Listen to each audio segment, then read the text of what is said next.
যদি আমি বলি আজ তুমি যে সিদ্ধান্ত নিয়েছ তার কিছু সিদ্ধান্ত হয়তো তোমার নিজের ছিল না, বিশ্বাস করবে?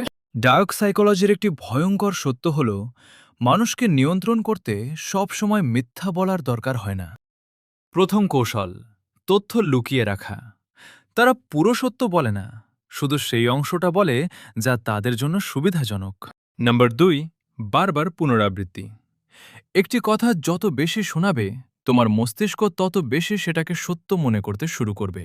নাম্বার 3, একাকী করে দেওয়া। তারা ধীরে ধীরে তোমাকে এমন মানুষের কাছ থেকে দূরে সরিয়ে দেয় যারা তোমাকে বাস্তব সত্যটা বলতে পারত। তারপর তুমি ভাবতে শুরু করো, আমি নিজেই এই সিদ্ধান্ত নিয়েছি।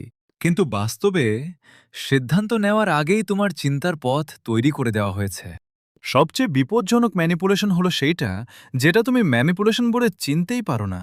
পার্ট 3-এ জানবে মানুষ কেন নিজের চোখের সামনে থাকা সত্যও বিশ্বাস করতে পারে না।